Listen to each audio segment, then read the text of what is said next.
साथियों नमस्कार। स्वागत है आप सभी का आपके अपने ऑनलाइन इंस्टीट्यूट निशांत ज्ञान के यूट्यूब प्लेटफॉर्म पर। मैं नितिन उपाध्याय आप सभी साथियों का स्वागत करता हूं, अभिनंदन करता हूं आज के अपने इस वीडियो में।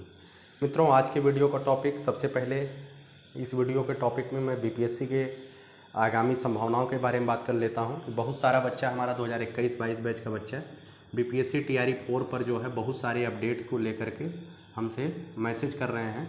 बीपीएससी टीआरई 4 को लेकर के जो अपडेट निकल करके सामने आ रही है, 3-4 चीज़ें हैं जो कि आपको जानना है। सबसे पहली बात, ये स्टेट को लेकर के बहुत ज़्यादा जो है ऊहापोह की स्थिति बनी हुई है। तो माननीय शिक्षा मंत्री जी का आधिकारिक बयान भी आ चुका है कि स्टेट होगा तो चीज़ें विलम्ब हो जाएंगी। इसको लेकर के कल जो है सोमवार को हाई लेवल मीटिंग होने वाली है। ठीक है, कल तो संडे है, मतलब सोमवार को हाई लेवल मीटिंग होगी और उस मीटिंग में जो है क्लियर हो जाएगा कि यह स्टेट होगा कि नहीं होगा। ठीक है, इस बात को ध्यान रखिएगा। अभी यह स्टेट को लेकर के पूर्णतः ही नहीं कहा जा सकता यह स्टेट नहीं होगा। यह स्टेट को लेकर के सोमवार को हाई लेवल मीटिंग होगा, उस मीटिंग में निर्णय हो जाएगा कि यह स्टेट होना है कि नहीं होना है। हालांकि मुख्यमंत्री जी और माननीय शिक्षा मंत्री जी ने कह दिया है कि यह स्टेट को लेकर के, मतलब यह स्टेट की प्रक्रिया में अगर हम जाएंगे तो चीज़ें ज़्यादा लंबी खींच जाएंगी, लेकिन अब क्या होगा वह भविष्य में पता चलेगा। देखिए, दूसरी चीज़, इसके नोटिफिकेशन को लेकर के क्या चर्चाएं चल रही हैं, क्या नोटिफिकेशन इसका आ पाएगा कि नहीं आ पाएगा, इसको लेकर के भी बहुत सारी दिक्कतें हैं। नोटिफिकेशन सही लिखा हूँ गलत लिखा हूँ भाई, देख लेना आप लोग। तो नोटिफिकेशन को लेकर के क्या संभावनाएं चल रही हैं, तो नोटिफिकेशन ध्यान रखिएगा कि विद्यालयों से जो डाटा है कि आपके यहाँ कितने टीचर हैं और कैसे हैं, इसका नवीन डाटा जो है विद्यालय से जो है अभी 2 दिन पहले मांगा गया है। निश्चित तौर पे यह विभाग यह डाटा टीआरई 4 की वैकेंसी के लिए ही ले रहा है। क्लास 11-12 का डाटा चला गया है, क्लास 1 to 8 का डाटा जा रहा है। आपको मैं बता दूं 10 से 15 दिन के अंदर बीपीएससी को पूरी तरीके से अधियाचना मिल जाएगा और बीपीएससी नोटिफिकेशन जारी कर सकती है। ठीक है, अब कुछ लोग पूछेंगे 10 से 15 दिन के अंदर अगर नोटिफिकेशन जारी होता है तो चीज़ें सितंबर में चली जाएंगी। देखिए, लेट हुआ है, लेट होने का क्या कारण रहा है वह शिक्षा विभाग जानता है और उसके आला अधिकारी जानते हैं कि किस वजह से लेट हुआ है। इस पर कोई टिप्पणी नहीं कर सकते हैं, लेकिन 10 दिन के अंदर ही आपको बीपीएससी जो है कहीं न कहीं एक शॉर्ट नोटिस आपको दे सकती है। अगर हाई लेवल मीटिंग में स्टेट का निर्णय जो होता है उसके बाद का ये निर्णय होगा, आपको शॉर्ट नोटिस दे दिया जा सकता है। उसके बाद मैं बात करूं एग्ज़ाम को लेकर के। ठीक है, एग्ज़ाम को लेकर के जो बात है, यहाँ पर आप सभी लोग जानते हैं कि कुछ भी हो सकता है, यह आप सभी लोग जानते हैं। आचार संहिता में भी पेपर होने की संभावना रहती है, ऐसा नहीं एक पेपर नहीं हो सकता है। चुनाव आयोग से अनुमति लेने के बाद आचार संहिता में पेपर कराया जा सकता है। और आपको पता है अक्टूबर के प्रथम सप्ताह में आचार संहिता लगेगी, तो कहीं ना कहीं अगर 15 दिन का समय मिलता है फॉर्म भरने के लिए, तो आगामी 15 से 20 दिन के अंदर ये लोग एग्ज़ाम भी ले सकते हैं। तो आप लोग एग्ज़ाम को लेकर के चिंतित मत रहिएगा कि एग्ज़ाम होगा कि नहीं होगा। एग्ज़ाम को लेकर के 50-50% का चांस है, 50-50%। तो जो भी लोग तैयारी कर रहे हैं वो 50-50% मान के तैयारी करेंगे कि आपका एग्ज़ाम हो भी सकता है और एग्ज़ाम नहीं भी हो सकता है। ठीक है, यह कोई नहीं कह सकता कि एग्ज़ाम हो ही जाएगा और यह कोई भी नहीं कह सकता कि एग्ज़ाम नहीं होगा। ठीक है, दूसरी चीज़ मैं आपको बता दूं कि यहाँ की रणनीति क्या हो सकती है आगे आने वाले समय। जो मतलब बाहरी स्टेट के लोग हैं, वो लोग हमसे पूछते हैं कि जैसे आपको 85% जो है यहाँ पे डोमिसाइल लग चुका है। ठीक है, 85% डोमिसाइल यहाँ पे लग चुका है। 15% सीट ही अनारक्षित रखी गई हैं, 15% सीट ही अनारक्षित रखी गई हैं, बाकी जो है बंद हो चुका है। ठीक है, अब मैं आपको बता दूं, ये जो 15% सीट अनारक्षित रखी गई है, अगर इसमें भी यदि जो आरक्षण वर्ग की सीटें हैं, जो आरक्षित वर्ग की सीटें हैं, अगर वह किसी कारण से भरी नहीं जाती हैं, किसी कारण से भर नहीं पाती हैं, ठीक है, अगर आरक्षित वर्ग की सीटें जो भी है वह चाहे 40% डोमिसाइल वाला हो जो यहाँ पे हाई स्कूल इंटर किए हुए हैं बिहार में, या अगर किसी भी वर्ग में आरक्षित वर्ग की सीटें किसी कारण से भी खाली रह जाती हैं तो अनारक्षित वर्ग का जो सीट है मतलब उसको जो है अनारक्षित वर्ग में ऐड कर दिया जाएगा। मान लीजिए अगर 10-5% सीटें नहीं भर पाती हैं तो इसी में ऐड कर दिया जाएगा। अगर 5% से 10% सीट खाली रहती है या जो है 25% सीट जो है अनारक्षित में दे दिया जाएगा। इसका जो है इसकी भी बात न्यूज़पेपर में आई है। अगर ऐसा होता है तो वैसे भी जो आरक्षित वर्ग की सीटें हैं खाली रहने की संभावना बहुत कम रहती है। अगर ऐसा होता है तो उसको अनारक्षित वर्ग में दिया जाएगा, सीट अनारक्षित वर्ग को दिया जाएगा, अनारक्षित वर्ग के बच्चों से भरा जाएगा, ऐसा कहा गया है। बाकी जो होगा वह आगे देखा जाएगा।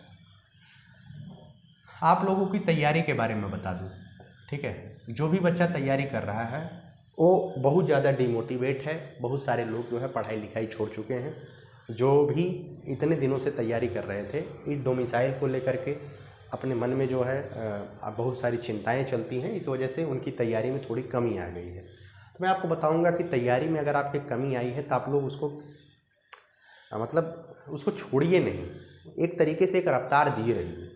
10 से नियमित रूप से मैं आपको बताऊंगा 3 से 5 घंटा, ठीक है, मैक्सिमम 5 घंटा और मिनिमम 3 घंटा आपको नियमित पढ़ाई करनी है, ठीक है, नियमित पढ़ाई करनी है।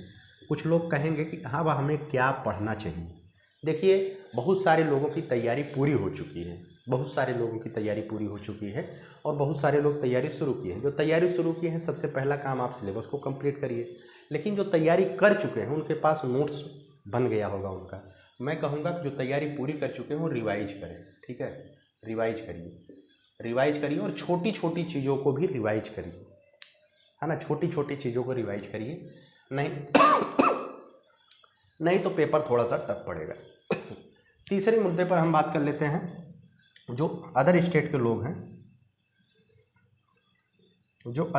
लोग हैं उनके लिए सेफ स्कोर यहाँ पर क्या होगा। प्राइमरी के लिए मैं बता रहा हूँ और अपर प्राइमरी के लिए बता रहा हूँ, ठीक है। प्राथमिक में अब चाहे वो महिलाएं हों चाहे वो पुरुष हों, सबको जो है अदर स्टेट के जितने भी लोग हैं सबका एक कट ऑफ लगेगा अनारक्षित में, और जितनी भी महिलाएं हैं वो महिला यहाँ आरक्षण उनको नहीं मिलेगा। तो एक तगड़ा संघर्ष जो है महिलाओं को करना पड़ेगा प्राथमिक शिक्षक भर्ती में। मैं आपको बता दूं प्राइमरी में आपका जो सेफ स्कोर रहेगा, अगर 40 से 50 हज़ार वैकेंसी आती है तो आपका सेफ स्कोर कितना रहेगा। तो आपको सेफ स्कोर आपका जो टारगेट लेके चलना है 90+ लेके चलना है, ठीक है। आपका टारगेट 90+ लेके चलना है, तभी आप सेफ रहेंगे, ठीक है, प्राइमरी के स्टूडेंट के लिए। उसके बाद मित्रों बात कर लेते हैं 6 to 8 वालों का। जो 6 to 8 अपर प्राइमरी वाले हैं उनमें अलग अलग सब्जेक्ट की अलग अलग कट ऑफ जाती है, ठीक है। उसमें सबसे कम कट ऑफ किसकी जाएगी, इंग्लिश की जाएगी। जो भी इंग्लिश का 6 to 8 की तैयारी कर रहे हैं, अदर स्टेट के लोग जो भी इंग्लिश की तैयारी कर रहे हैं, वे अपने आप को जो है 75 से 80 के बीच रखने का प्रयास करें, इतने में आपका सिलेक्शन हो जाएगा। उसके बाद जो कट ऑफ लगती है इंग्लिश के बाद संस्कृत की लगती है। संस्कृत के जो बच्चे हैं वह जो है 80 से लेकर के 85 के बीच अपना स्कोर रखने का प्रयास करेंगे। संस्कृत के लोग 80 से नीचे भी कट ऑफ रख सकती है, लेकिन 80 से 85 के बीच अपना स्कोर आप सेफ रखने का प्रयास करिएगा।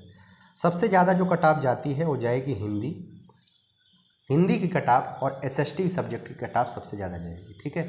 मैं सेफ स्कोर की बात करता हूँ, इतना तो आपको करना ही करना है। हिंदी की बात करें, जो 6 to 8 के बच्चे हैं वह जो है हिंदी के लिए 95 से 100 के बीच तैयारी करें, ठीक है। आपका कट ऑफ 95 से 100 के बीच जाएगा।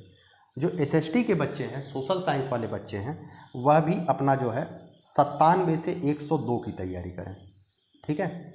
97 से 102 की तैयारी करें SST के बच्चे, और हिंदी के बच्चे 95 से 100 की तैयारी करें। और जो मैथ साइंस वाले हैं, मैथ साइंस का कट ऑफ ऑलरेडी बहुत ज़्यादा जाएगा, कम नहीं जाएगा। तो मैथ साइंस के बच्चे जो है 95 से लेकर के 105 के बीच तैयारी करें अपर प्राइमरी में। अब इसमें कहेंगे महिला पुरुष कुछ भी नहीं है, इसमें सब लोग जो है इंक्लूड हैं जो अदर स्टेट के लोग हैं। इतने सब्जेक्ट की आप तैयारी करिए। कम कट ऑफ सबसे इंग्लिश का जाएगा, फिर संस्कृत का जाएगा। उसके बाद इन तीनों में सबसे ज़्यादा कट ऑफ हमको मैथ साइंस का दिखाई दे सकता है। उसके बाद आप हिंदी देख सकते हैं, उसके बाद SST देख सकते हैं। SST का कट ऑफ और तगड़ा जा सकता है, लेकिन मैं यही कहूँगा 95 से ऊपर हर हाल में SST का बच्चा अपने आप को मान के चले कि 95 के नीचे आपका सिलेक्शन बहुत मुश्किल रहेगा। मैथ साइंस वाले बच्चे रगड़ दीजिए, 95 के ऊपर ही स्कोर करिए। और हिंदी में तो कोनो कीमत पे इस बार ही 92-93 पहुँच गया था, तो इस बार तो कोनो कीमत पे कट ऑफ 98-99 के नीचे नहीं रुकी। तो हिंदी वाले बच्चे 100 के ऊपर सोच के चलें और बाकी 95 तक पहुँचाएँ, यही आपका सेफ स्कोर है। प्राथमिक के लिए बात करें मित्रों, प्राथमिक के लिए 90 आपका बहुत सेफ स्कोर रहेगा। 90 से नीचे ही कट ऑफ रहने की संभावना रहेगी, लेकिन 90 मान करके आप तैयारी करिए कि 90 से ऊपर हमको सिलेक्शन तभी मिलेगा जब 90 से ऊपर आप सिलेक्शन पाएंगे, ठीक है। और जो भी बच्चे मेरे टेस्ट सीरीज में जुड़े हुए हैं, जो प्राथमिक वाले बच्चे हैं, मेरा टेस्ट सीरीज है, ठीक है। अभी कुछ लोग कहेंगे कि मॉक टेस्ट में 6 का आंसर की नहीं दिया हूँ। मैं मानता हूँ मॉक टेस्ट 6 का आंसर की नहीं दिया हूँ। मैं जैसे मॉक टेस्ट देने का मेरा उद्देश्य क्या होता है, मॉक टेस्ट देने का उद्देश्य यही है कि जो बच्चे तैयारी कर रहे हैं ना, जो बच्चे तैयारी कर रहे हैं, अपनी तैयारी को थोड़ा सा इम्प्रूव कर पाएँ उसके माध्यम से। उसमें मैं 5 टेस्ट पूरा कर दिया हूँ, 6ठा टेस्ट दिया हूँ, लेकिन उसका उत्तर कुंजी नहीं दिया हूँ। अभी ये मान के चलिए आपका 4 टेस्ट बाकी है, तो उन चारों टेस्टों का तभी मैं दूंगा जब इसका नोटिफिकेशन आएगा। नोटिफिकेशन आने के बाद ही मैं इसका टेस्ट सीरीज आगे बढ़ाऊँगा, उसके पहले नहीं बढ़ाऊँगा। तो जो भी बच्चे ले लिए हैं, जो 5 टेस्ट सीरीज अटेम्प्ट कर लिए हैं, वो तो बड़ी अच्छी बात है।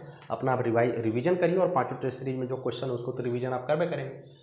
बाकी जो बच्चे हमारे टेस्ट सीरीज से नहीं जुड़े हैं और प्राइमरी की तैयारी कर रहे हैं, प्राथमिक के लिए मेरा टेस्ट सीरीज है, BPSC प्राइमरी के लिए, तो आप सभी लोग जो है टेस्ट सीरीज से जुड़ सकते हैं। डिस्क्रिप्शन बॉक्स में भी लिंक मिलेगा और कमेंट बॉक्स में भी लिंक मिलेगा, आप उससे जुड़ करके 5 टेस्ट सीरीज आपको पूरा मिल जाएगा। आप अच्छे से 5 टेस्ट सीरीज लगा करके रख लीजिए और उसके क्वेश्चन को ज़रूर रखिएगा, क्योंकि आप जो भी समझें, एक अच्छा मेहनत मैंने जो है प्रतियोगी परीक्षाओं के क्षेत्र में किया और आगे भी मैं कर ही रहा हूँ, तो एक अच्छा इंप्रूवमेंट आपके परीक्षाओं में दिखाई देगा। मॉक टेस्ट का कतई ये मतलब नहीं होता है कि वहीं से आपका क्वेश्चन मिलेगा। मॉक टेस्ट का मतलब ये होता है कि कहीं ना कहीं आपको एक अच्छी रणनीति दिखाई जाती है, अच्छे क्वेश्चन से रूबरू करवाया जाता है, एक अच्छे मेंटर की उसमें जो है आपको झलक दिखाई देती है।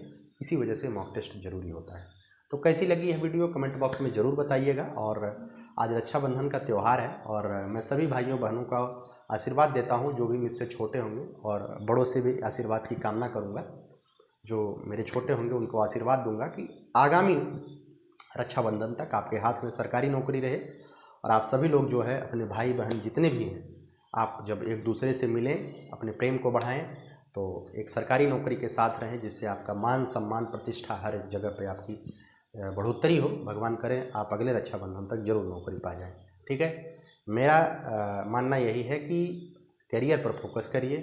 निश्चित रूप से प्रथम वरीयता आप जो है अपने करियर को दीजिए और बहुत जल्द आप सभी को जो है आपके सपने साकार होंगे। मैं हमेशा कहता हूँ कि रात कितनी भी अंधेरी हो, धैर्यपूर्वक हमें उस रात को काटना है। निश्चित तौर पे अंधेरे में इतनी ताकत नहीं है कि वो सूर्योदय को रोक सके। तो यही हमारी मुफलिसी का भी है। हम मुफलिसी में ज़रूर जी रहे हैं, लेकिन इसमें इतनी ताकत नहीं है कि हम अगर कर्म करेंगे तो हमको आगे बढ़ने से रोक सकें। एक दिन ज़रूर हम लोग सफलता के परचम पर होंगे और निश्चित तौर पे हम अपने सभी सपनों को साकार करेंगे।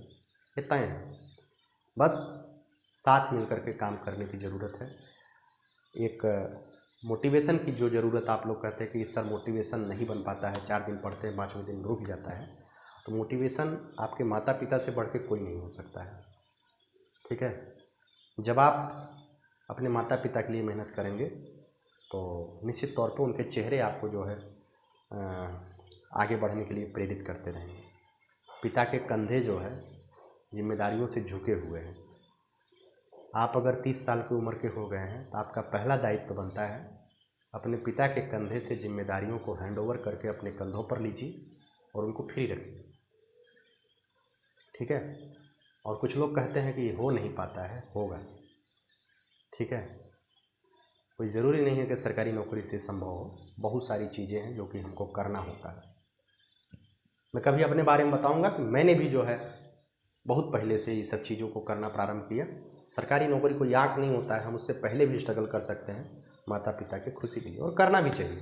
क्योंकि इस कलयुगी दुनिया में, वास्तविकता से मैं परिचय कराऊँ आपको, इस कलयुगी दुनिया में भगवान तो हमको नहीं दिखाई देते हैं कि भगवान कहीं आएंगे, लेकिन भगवान के रूप में अगर कोई दिखाई देता है तो बस आपके माता पिता हैं, बाकी कोई नहीं, कोई भी नहीं है। XYZ मैं किसी को नहीं मानता हूँ।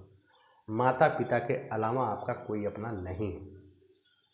जब आप बने रहेंगे तो आपके कई मित्र रहेंगे, आपका समय बना रहेगा तो आपके कई मित्र रहेंगे।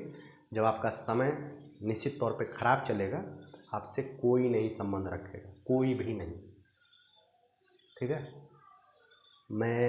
मेरे समय मैं अपनी बात बताऊं तो नौकरी के बाद वाला सीन, चीज़ें सुधरी लेकिन थोड़ा सा चीज़ें डिसबैलेंस हुई, संबंध पूरी तरीके से ख़त्म है।